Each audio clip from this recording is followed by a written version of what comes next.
как сказал Рифат, есть в России люди, которые действительно не принимают сегодняшний режим, не поддерживают этот режим, но и в то же время они еще не готовы распрощаться вот с той империей, в которой они жили, воспитывались.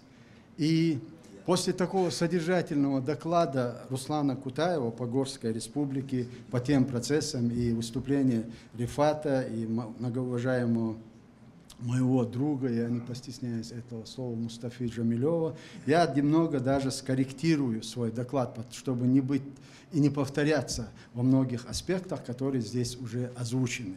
Но я остановлюсь все-таки на 2-3 моментах, когда мы говорим об объединении народов Северного Кавказа с тем, чтобы создать свое государство и отвечать за свою судьбу, судьбу своих народов.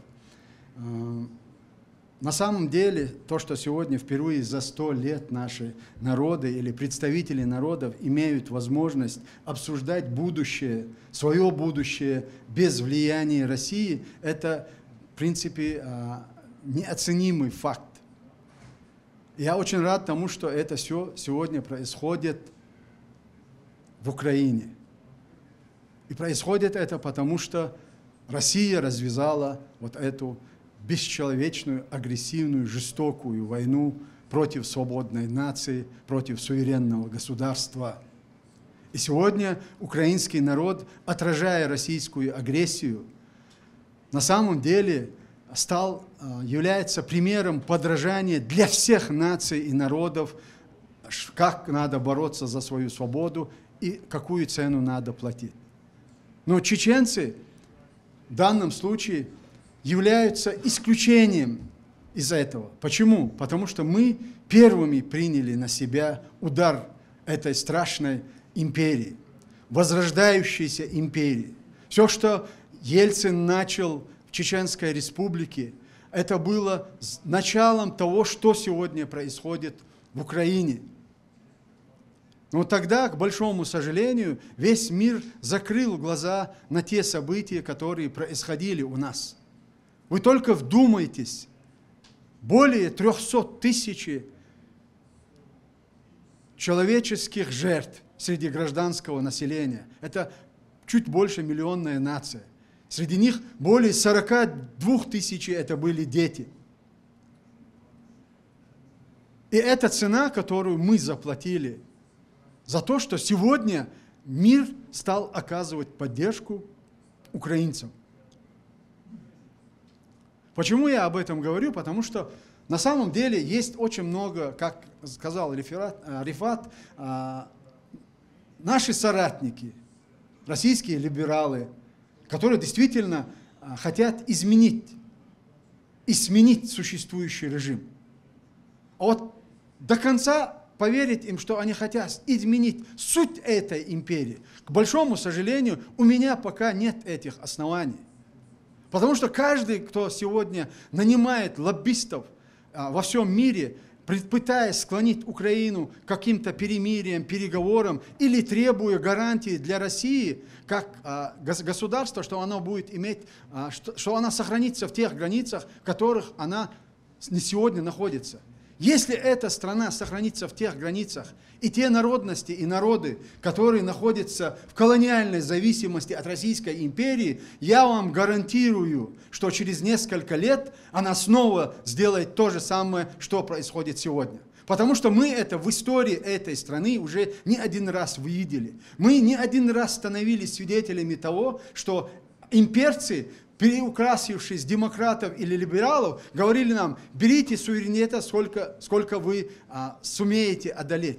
Были времена после Кавказской войны, когда народам Кавказа сказали: вы будете жить по своим законам, вы будете придерживаться ваших религиозных норм, культурных норм и традиций, и вы свободны жить в нашей великой стране.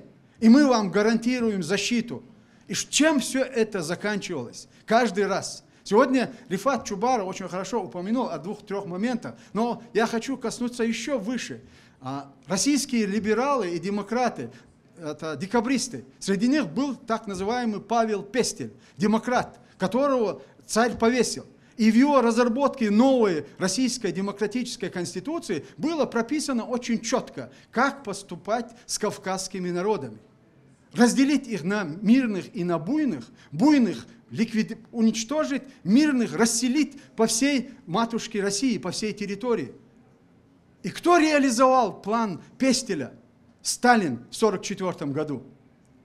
В последующем Черномырдин, выступая, когда началась вторая военная кампания, Черномырдин, один из премьер-министров этой страны, их было 4 тогда, Кириенко, Примаков, Черномырдин и Степашин. Их пригласили на НТВ, вы можете это сегодня найти. И во время этой конференции Черномырдин сказал, нельзя сегодня критиковать власть. Путина нельзя критиковать. Он пытается сделать то, что не сумел сделать Сталин, что не сумел завершить Сталин. А Сталин, что не сумел? Сталин уничтожил половину нашего народа, ингушей и чеченцев, ровно на 50%. Это значит, выходит, что российский демократ, либерал Черномырдин был в своем воображении, имел в виду, что это значит, надо полностью уничтожить. И небезызвестный демократ Ельцин, представляя Путина во время его объявления своим преемником, он его представил следующими словами, хлопнув его по плечу: «Этот человек – окончательное решение чеченского вопроса». Окончательное решение чеченского вопроса. Кстати, мы это когда-то слышали, да, в истории. Кто-то еще выражался этими словами, пытаясь решить окончательно проблему еврейского народа. Но опять-таки никто на это не обратил внимания. Мы стали жертвами Российской империи и тех, кто приходит на смену этой системы. И поэтому мы сегодня должны говорить не о смене режима, мы должны говорить о трансформации этого государственного образования с тем, чтобы не так, чтобы мы позволим народам проводить референдум. Не надо нам позволять проводить референдумы. Этот референдум Всевышний дал нам право жить на своих землях свободными и независимыми. И мы, исходя из международных принципов и норм международного права, мы уже проходили эти референдумы. И сегодняшние кавказские народы, которые находятся в колониальной зависимости, они в свое время прошли эти референдумы. В 90-е годы, когда был парад суверенитетов, все эти субъекты, о которых мы сегодня говорим, как о возможном конфедеративном государстве, они уже проходили этот референдум. Они провозгласили суверенитет и независимость. Но в последующем, да, они подписали федеративный договор с Россией, потому что был президент Ельцин, демократ, который говорил: возьмите суверенитета столько, сколько вы хотите. И они подписали этот договор. И в конечном итоге что произошло? Договор был подписан на 10 лет. В 2002 году Путин в одностороннем порядке денонсировал этот договор. И сегодня народы Северного Кавказа, они не имеют права на свой язык, они не имеют права исповедовать свою религию, они лишены права, универсального права избирать своего руководителя. А эти все нормы были прописаны в их конституциях, с которыми они создали так называемую Российскую Федерацию. Но однако через 10 лет этот договор был денонсирован, а через год после подписания этого был расстрелян Белый дом в Москве. А в 1994 году, еще через 2 года, Россия начала агрессивную войну, и она стерла с лица земли целые города наши. Это все происходило в Европе, на европейском континенте. И как мир реагировал на действия России? Россия была принята в Совет Европы. В 1995 году, когда она вела вот эту страшную войну, все правозащитные организации, Мемориал, Human Rights Watch, Amnesty International, они каждый день докладывали своим главам государств, что происходит в Чечне. Можно притворяться и делать вид, что мы не слышали или не видели. Но все слышали, все видели и все знали. Однако все рассчитывали на то, что на этом это успокоится. Вот на Чечне агрессор остановится, не остановится. И не станет он ни либеральным, ни демократичным, пока он обладает вот этим ресурсом и этой территорией. У них в глазах и в умах есть одно у русистов. Мы самые большие, мы самые сильные, и мы самые буйные. И сегодняшние либералы, они тоже делятся на две категории. На буйных русистов и на либеральных русистов. Либеральные русисты, которые заработали на чеченской крови миллиарды денег, они сегодня нанимают лоббистов с тем, чтобы Украину уговорить сохранить Россию в тех границах, которые она есть. Они хотят сегодня уговорить весь мир, что если сегодня Россия отступится от своих принципов, что будет распад и, в принципе, домино, все развалится, разрушится, и все это будет проблемой для всего человечества. Вы мне скажите, перед какой угрозой мы сегодня стоим? Целый год русисты, Путин и его окружение угрожают всему миру ядерной дубинкой. Почему? Они делают это, потому что им позволили это делать, когда они убивали чеченцев. И они были уверены в том, что им позволят убить и украинский народ, и уничтожить этот народ, и покорить этот народ. Потому что, имея вот тот ресурс, который обладает Украина, эта империя может существовать еще 100 лет и может покорить всю Европу. Не было в Европе ни одной нации, ни одного народа, который сумел бы так противостоять российским агрессорам, как это сделала украинская нация. Да, сегодня им помогают. Да, они сегодня их поддерживают. И поэтому и украинцы, и за вами, и на вас лежит очень большая ответственность. Вы должны помнить и понимать, как разрушали Горскую республику. Кто являлся основным символом и движущим мотором во всех этих делах? Российская империя всегда использовала Украину как мощный ресурс, как человеческий ресурс, как природный ресурс во всех отношениях, как территорию. И за счет этого им удавалось покорять и ставить зависимость, колониальную зависимость другие народы. И поэтому, если вы сегодня освобождаетесь, вы создали этих русистов в свое время. Киевская Русь, она отсюда пошла. Не оттуда сюда, а отсюда туда. Москвиты, которые жили там, они должны понимать, если они хотят создать федерацию, конфедерацию, сначала они должны определиться со своей государственностью.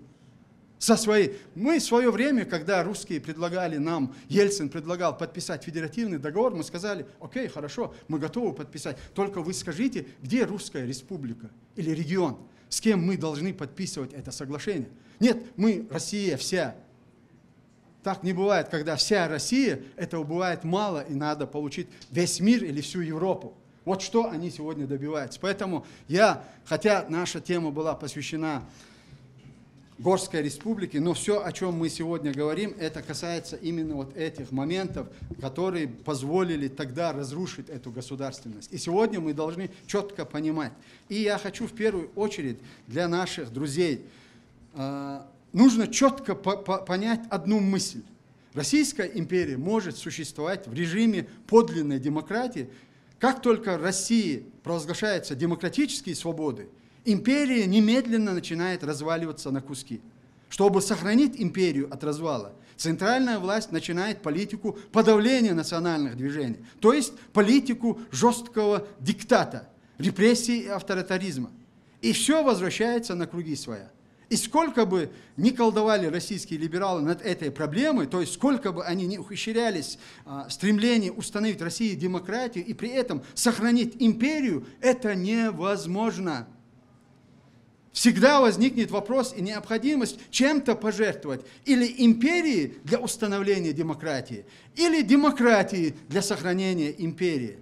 Не понимая этой очевидной данности, этой несокрушимой закономерности, российские демократические декларации абсолютно не имеют никакого смысла. И поэтому в первую очередь, дорогие друзья, вы должны определиться, что вы хотите. Вы хотите сохранить империю или сделать свободное правовое демократическое государство? Если вы следуете второму пункту, мы ваши друзья, мы ваши соратники, мы ваши союзники. Но если вы хотите снова восстановить свою империю, сменив Путина, и через 5 лет начать ту же агрессивную имперскую политику, мы ваши кровные враги. Мы сегодня больше этого не допустим. Мы не готовы обмануться и обманываться очередной раз тем, что кто-то нам будет говорить: нет, мы сегодня, Путин плохой, мы хороший, мы не верим.